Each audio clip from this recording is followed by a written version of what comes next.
नमस्कार, स्वागत है आप सभी का अपना उत्तराखंड में और मैं आपके साथ मोहम्मद गुलरेज कुरैशी। चलिए रुक करते हैं खबरों की ओर। पुष्कर सिंह धामी दिल्ली में भाजपा के राष्ट्रीय अध्यक्ष नितिन नवीन से मुलाकात की और इस मुलाकात पश्चिम बंगाल में भाजपा सरकार के शपथ ग्रहण समारोह से शामिल होकर लौटने के बाद हुई और मुख्यमंत्री ने सोशल मीडिया प्लेटफॉर्म पर एक्स पर इसकी जानकारी साझा की और बैठक में संगठन से जुड़े मुद्दे और कई सामाजिक विषयों पर चर्चा की गई और इस दौरान उत्तराखंड के विकास और पार्टी संगठन को मजबूत करने पर भी बात की और मुख्यमंत्री धामी ने भाजपा संगठन को भाजपा अध्यक्ष को उत्तराखंड का प्रसिद्ध शहद भेंट किया और बैठक में भाजपा प्रदेश अध्यक्ष और राज्यसभा सांसद महेंद्र भट्ट भी मौजूद रहे और यह मुलाकात राजनीतिक और संगठनात्मक दृष्टि से महत्वपूर्ण मानी जा रही है।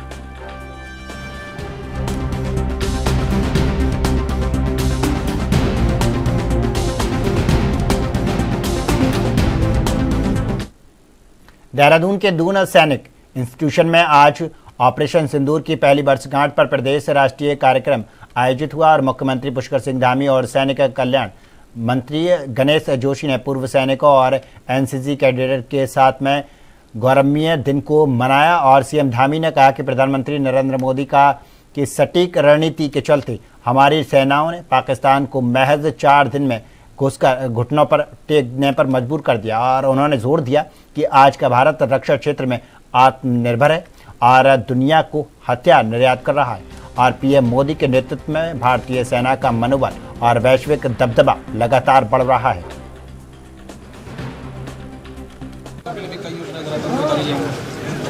देखिए 2014 में वैसे तो माननीय प्रधानमंत्री मोदी जी जब से देश के प्रधानमंत्री बने तब से सैनिकों के परिवार के लिए उनकी बहुत पुरानी मांगों को सबको लगातार उन्होंने पूरा किया।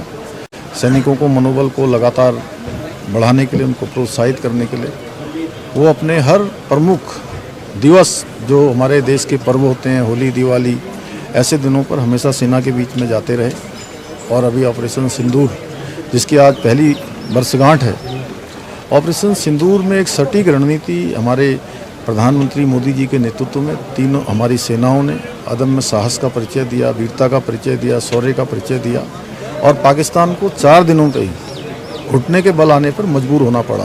पूरी तरह से पाकिस्तान तहस नहस हो गया और जिन आतंकियों ने पाकिस्तान की सरपरस्ती में हमारी बहन बेटियों के सिंदूर के साथ इस प्रकार का अमानवीय व्यवहार किया, उनको करारा जवाब देने का काम किया, आतंकी अड्डों को नष्ट करने का काम किया। भारत की सेना आज आत्मनिर्भर सेना हो गई है। बड़े बड़े जो रक्षा के उपकरण हैं आज भारत बना रहा है।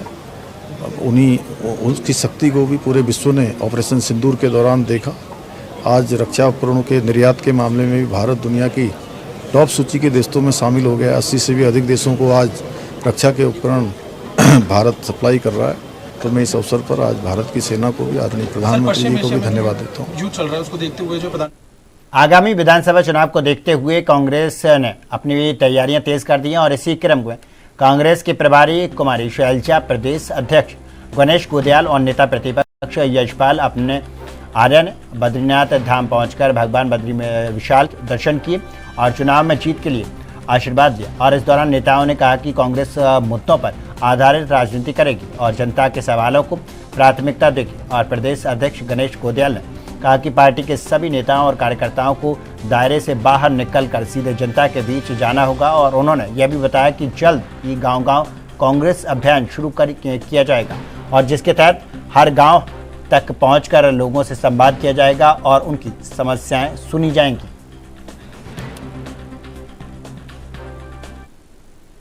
गुरमीत सिंह केदारनाथ धाम पहुंचे और जहां उन्होंने बाबा केदार के दर्शन किए और यात्रा व्यवस्था का निरीक्षण किया और इस दौरान उन्होंने पुनर्निर्माण कार्यों का भी जायजा लिया और श्रद्धालुओं से बातचीत कर यात्रा को लेकर फीडबैक लिया और राज्यपाल ने कहा कि चारधाम यात्रा में स्वच्छता, सुगम यात्रा और अतिथि देव भव की भावना का विशेष ध्यान रखा जाना चाहिए और उन्होंने अधिकारियों को श्रद्धालुओं को बेहतर सुविधाएं देने पर जोर दिया और उन्होंने कहा कि यह केवल यात्रा आस्था नहीं बल्कि सेवा, समर्पण और उत्तराखंड की आर्थिकी से भी जुड़ा है और साथ ही उन्होंने स्थानीय उत्पादों और हस्तशिल्प को बढ़ावा देने की अपील की ताकि स्थानीय लोगों को लाभ मिल सके। आज अत्यंत सौभाग्य का क्षण है कि बाबा केदार ने ये अवसर दिया है कि यहाँ पर आज के इस अवसर के ऊपर में बाबा केदार के दर्शन करना, उनका आशीर्वाद लेना और यहाँ पर हर एक तीर्थालु के साथ में मिलना, उनकी समस्याओं को, उनके सुझाव को सुनना। हम तो पूरा साल इंतजार करते हैं कि चार धाम यात्रा शुरू होगी, पूरे साल मेहनत करते हैं ताकि एक दिव्यता से, भव्यता से, बहुत ही सुंदर तरीके से इसका संचालन हो। मुझे बहुत खुशी है कि हर एक जो उत्तराखंडी है, हर एक जिसने इसके अंदर में सहयोग दिया है, बहुत मेहनत किया है। ये क्षण है हमारे लिए सेवा का, समर्पण का।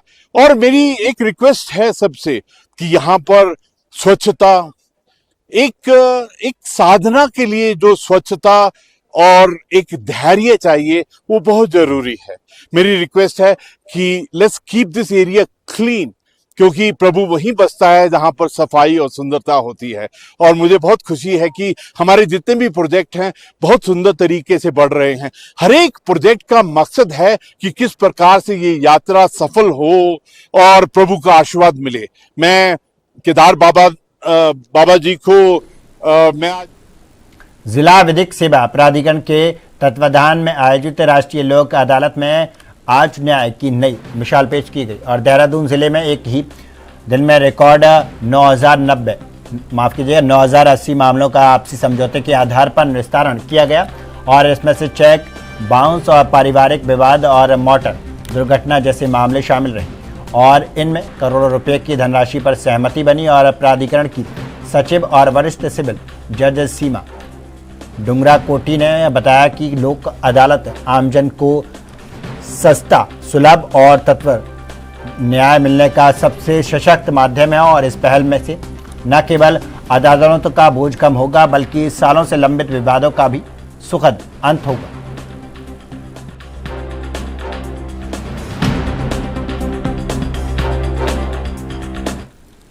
भारतीय जनता पार्टी के 2027 चुनावी तैयारियों और बंगाल मॉडल रणनीति पर भारतीय राष्ट्रीय कांग्रेस ने पलटवार किया और महिला कांग्रेस अध्यक्ष ज्योति रौतेला ने कहा कि भाजपा हमेशा चुनावी मूड में रहती है और जबकि कांग्रेस जनता के मुद्दों को लेकर लगातार संघर्ष कर रही है। और उन्होंने आरोप लगाया कि अंकिता भंडारी मामला, फर्जी घोटाले, बेरोजगारी, पलायन और महंगाई जैसे मुद्दों पर कांग्रेस लगातार सरकार को घेर रही है। और रौतेला ने दावा किया कि जनता 2027 में बदलाव चाहती है और कांग्रेस की सरकार बनाने का मन बना चुकी है।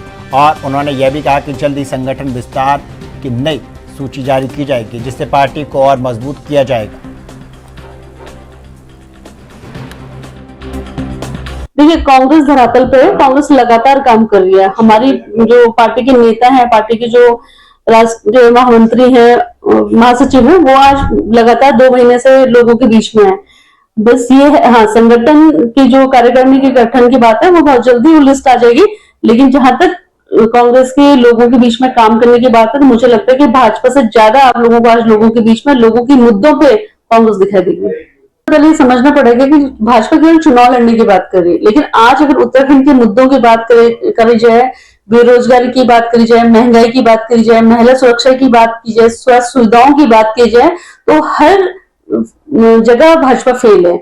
आज प्रदेश के लोग भाजपा की सरकार से त्रस्त हैं। भाजपा किसी भी मॉडल की बात कर ले, लेकिन उत्तराखंड के लोग पढ़े लिखे लोग हैं, समझदार लोग हैं, उनको पता है कि भाजपा जब से आई इस प्रदेश में लगातार लोग परेशानियों का सामना कर रहे हैं और कांग्रेस पार्टी इस बार लोगों के बीच में जा रही, लोगों के इशू के लिए बात कर रही, लोगों के मुद्दों पर लड़ रही है। और इस बार उत्तराखंड में 2027 विधानसभा चुनाव को लेकर राजनीतिक दलों ने तैयारियां तेज कर दी और इस बीच प्रीतम सिंह ने बयान दिया और उन्होंने कहा कि उत्तराखंड की जनता स्वाभिमानी है और किसी भी तरह के प्रलोभन में आने वाली नहीं है।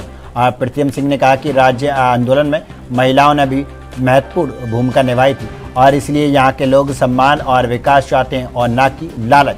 उन्होंने चेतावनी दी कि अगर चुनाव के दौरान मतदाताओं को लुभाने की कोशिश की गई तो कांग्रेस इसका कड़ा विरोध करेगी। और उन्होंने साफ कहा कि पार्टी जनता के मुद्दों पर चुनाव लड़ेगी और पारदर्शी लोकतंत्र की पक्षधर है।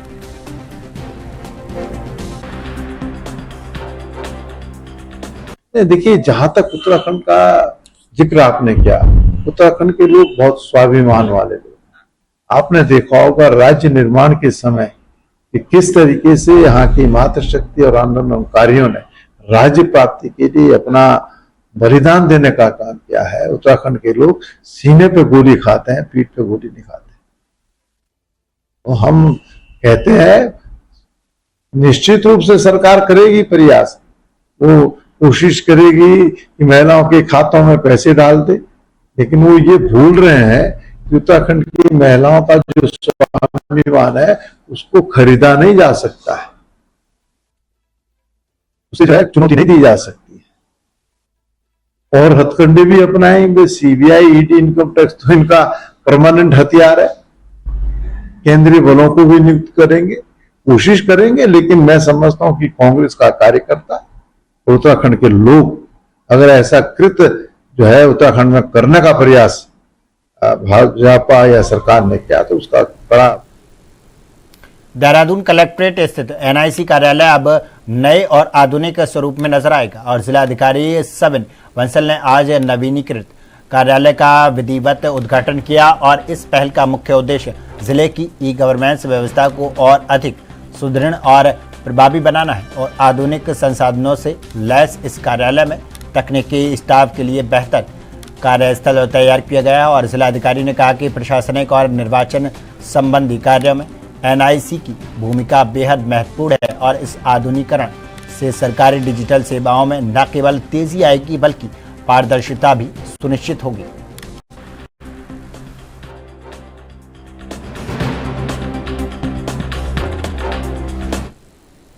गुरमीत सिंह ने बद्रीनाथ धाम पहुंचकर भगवान बद्री विशाल के दर्शन किए और देश और प्रदेश की खुशहाली की कामना की और उन्होंने तीर्थयात्रियों की सुविधाओं को ध्यान में रखते हुए सूक्ष्म पूजा अर्चना की भी की और इस दौरान राज्यपाल ने यात्रा व्यवस्थाओं का निरीक्षण किया और प्रशासन के कामकाज की समीक्षा की। उन्होंने बद्रीनाथ धाम में चल रहे मास्टर प्लान और रिवर फ्रंट परियोजनाओं का भी जायजा लिया और जिला प्रशासन और पुलिस की सराहना की।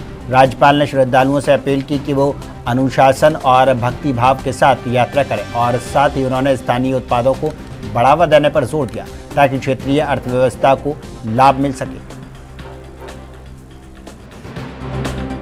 आपने पूछा कैसा अनुभव रहा। सच कहूं तो अत्यंत सौभाग्य है इस क्षण का कि प्रभु ने यहाँ बुलावा दिया है।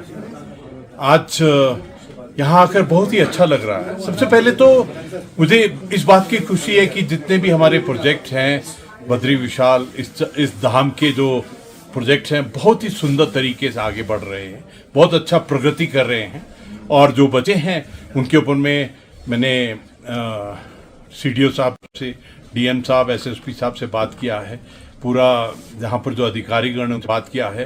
मुझे हर बार जब मैं बद्री विशाल आता हूँ, एक तो मैं फौजी हूँ और बहुत जिंदगी में बहुत बार गढ़वाल राइफल के साथ में रहा हूँ, तो हमने सदा ही बद्री विशाल से अपनी प्रेरणा ली है जीवन की।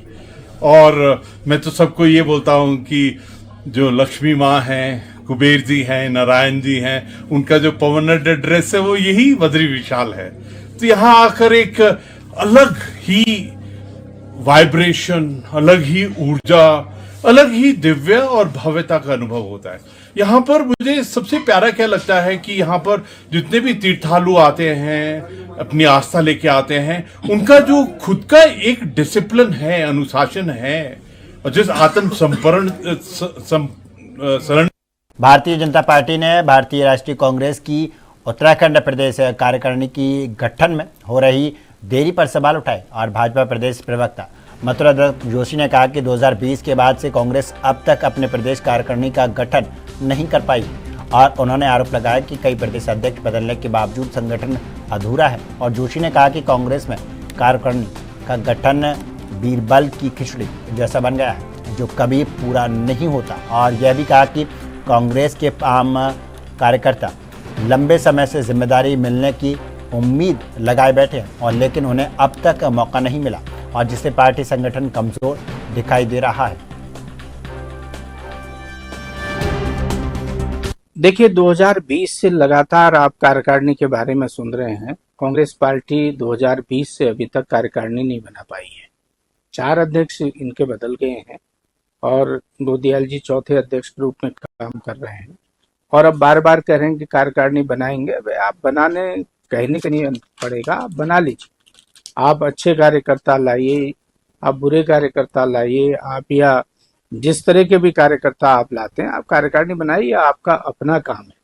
लेकिन कांग्रेस के अंदर इतनी बड़ी सिरपुटबल है, इतना बड़ा अंतर्द्वंद है कि एक छोटी सी कार्यकारिणी तय करने में भी उनको 6 साल लग गए हैं। प्रीतम सिंह जी के कार्यकाल में कार्यकारिणी बनी थी, उसके बाद गोदियाल जी अध्यक्ष बने, बिना कार्यकारिणी के रहे। करण मेहरा जी बिना कार्यकारिणी के रहे, 4 साल 4.5 साल अध्यक्ष रहे, उन्होंने कार्यकारिणी बनाई। अब आज 6 महीना लगभग गोदियाल जी को होने को जा रहा है, अभी तक कार्यकारिणी उनकी नहीं बन पाई। हाँ, जरूर मीडिया में सुनने को मिलता है कि छोटी कार्यकारिणी होगी या छोटे लोगों को एडजस्ट किया जाएगा, अच्छे लोगों को एडजस्ट किया जाएगा। ये सब होने वाला नहीं है। हमारा तो मानना है कि ये खिचड़ी पकने वाली नहीं है। कांग्रेस की कार्यकारिणी बीरबल की खिचड़ी है, ये कब पकेगी, कब इसका स्वाद लोग चखें। भारतीय जनता पार्टी ने पश्चिम बंगाल समेत अन्य राज्यों में मिली जीत के बाद में अब उत्तराखंड में 2027 विधानसभा चुनाव के लिए बंगाल मॉडल पर रणनीति तैयार करनी शुरू कर दी है।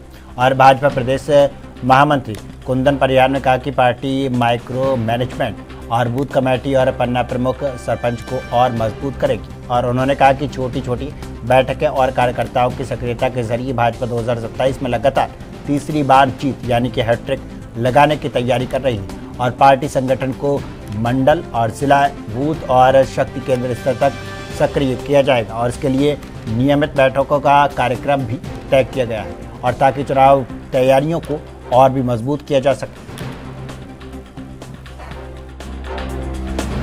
देखिए, पश्चिम बंगाल में भारतीय जनता पार्टी को जो प्रचंड विजय प्राप्त हुई है, उस विजय के पीछे ये कारण है कि वहां के कार्यकर्ताओं ने वर्षों से एक लंबे परिश्रम की प्रकाशा को करते हुए भारतीय जनता पार्टी को जीत दिलाने का प्रयास किया है। इसके साथ साथ जो माइक्रो मैनेजमेंट वहां पर हो सकता है, वहां पर छोटी छोटी बैठकें हो और हमारे जो बूथ की संरचना है, बूथ कमेटी को बनाने से लेकर बूथ कमेटी के सभी हमारे सदस्यों को सक्रिय करने तक और यहाँ तक कि पन्ना प्रमुख की जो संरचना वहां पर उन्होंने लागू किया था। निश्चित रूप से उत्तराखंड में हम पहले से भी इसको करते आ रहे हैं। आज हम पश्चिम बंगाल की जीत से और अधिक प्रभावित होकर के हमारी जो पन्ना प्रमुख की संरचना है, उस संरचना को और अधिक सुदृढ़ करने का हम लोग प्रयास करेंगे। इसके लिए हमने जो प्रथम सप्ताह है माह का, उसमें मंडलों की बैठकों का हम लोग आयोजन करने जा रहे हैं। दूसरे सप्ताह पर हम लोग जिले की बैठकों का आयोजन करेंगे। तीसरे सप्ताह पर माह के हम लोग प्रदेश के पदाधिकारियों के साथ बैठने का हमने क्रम बनाया है और इसके साथ साथ प्रत्येक 2 माह में भारतीय जनता पार्टी की एक कोर ग्रुप की बैठक होगी। इस बैठक के माध्यम से जो हमारे मंडल की संरचना है, हमारे जिले की संरचना है और हमारे बूथ की संरचना है, हमारे शक्ति केंद्र की संरचना है, इन सभी को सक्रिय करना और अंततः जिस आधार पर चुनाव लड़ा जाता है, बूथ के आधार पर।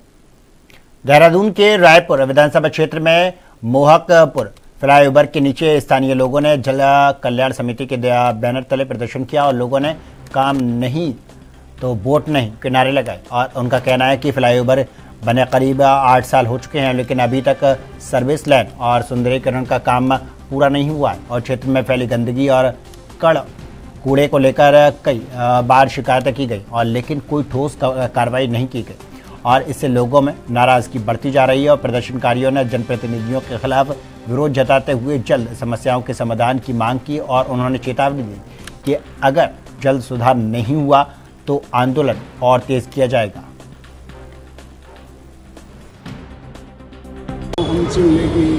जन कल्याण समिति का अध्यक्ष हैं। आज आप लोगों ने यहाँ पे प्रदर्शन किया है। यहाँ पे मुख्य है कि हमारे जो प्रतिनिधि हैं, जनप्रतिनिधि, उनको जगाना है।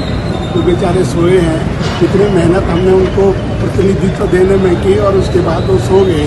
तो वो जाग जाएं, हमारी क्या पीड़ा है, हमारा क्या कष्ट है, क्या दुख है, उसको समझें, जानें और उसको थोड़ा सुधारने का प्रयास करते हैं। ये हमारी मुख्य बात मुझे है। जैसे सड़क आप देख ही रहे हैं, ये मुख्य सड़क है, कई क्षेत्रों को ये सड़क जोड़ती है लेकिन ये इतनी अस्त व्यस्त है कि कई कांड यहाँ पे हो भी चुके हैं। और यहाँ पे आप देख रहे हैं कितनी अच्छी व्यवस्था बैठने की हो सकती है। अगर 2-4 बेंच बने होते, थोड़ा सा माने पार्किंग ऐसी अस्त व्यस्त पार्किंग नहीं होती, थोड़ा फुलवाड़ी होती, बुजुर्गों के लिए बैठने का होता तो कितना आनंद आता। लेकिन यहाँ तो धूल ही धूल है, पार्किंग ये हमने बहुत मुश्किल से आज इस समय साफ करवाया है। नहीं तो ये इतने गदर यहाँ पे रहती है कि कोई संभ्रांत आदमी, कोई महिलाएं यहाँ से गुजरना भी पसंद नहीं करते, तो फिर नशेड़ियों का भी अटाई बन जाता है, कुछ हो जाता है। चलना इसके निराकरण के लिए हमने ये कार्य किया है। पहले तो हमने उनको जगाने का प्रयास किया है और नहीं जागेंगे तो फिर झकझोरेंगे, और जब झकझोरने में ठीक नहीं होगा। और देहरादून के नगर प्रेमनगर क्षेत्र में नंदा की चौकी के पास बन रहे पुल को लेकर पीडब्ल्यूडी ने 31 मई तक काम पूरा करने का दावा किया। यह पुल करीब 16 करोड़ रुपए की लागत से तैयार किया जा रहा है और इसके बनने से हजारों लोगों को राहत मिलेगी। लेकिन मौके पर काम की धीमी रफ्तार को देखकर तय समय पर पुल पूरा होने को लेकर सवाल उठ रहे हैं और पिछले मानसून में पुराना पुल बह जाने के बाद लोग फिलहाल अस्थायी पुल से सहारे आवाजाही कर रहे हैं और जो बरसात में जोखिम भरा साबित हो सकता है। और अब सभी की नजरें इस बात पर टिकी है कि पीडब्ल्यूडी समय पर पुल का निर्माण पूरा कर पाता है या नहीं।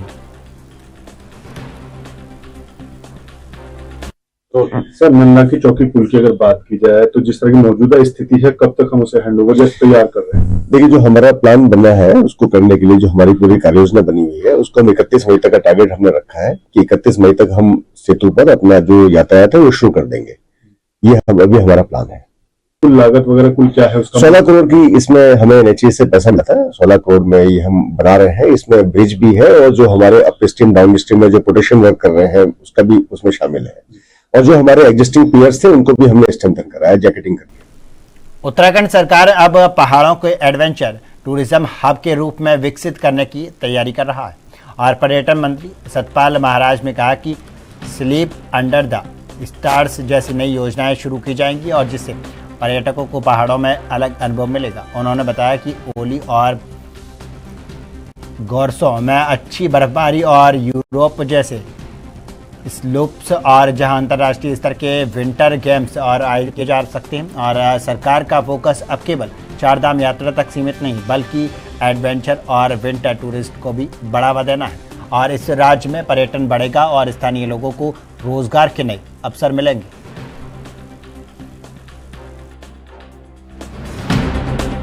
एडवेंचर में एक ट्रैक हो गया, ट्रैकिंग को हम प्रमोट कर रहे हैं। गर्मियों में हम चाहेंगे कि स्लीप अंडर द स्टार्स, आप आसमान को देखें और यहाँ एक बेड लगा करके हमने कहा है, यूथ को भी कहा है कि अगर गांव में सुरक्षित स्थान पर जहाँ कोई जंगली जानवर नहीं आता है वहां पर एक बेड लगा दें तो रात्रि को सो करके आदमी आसमान देख सकते हैं, आसमान के तारे देख सकते हैं जो आप। और फिलहाल के लिए खबरों में बस इतना ही। देश दुनिया की तमाम खबरों के लिए देखते रहिए ANB न्यूज़। नमस्कार।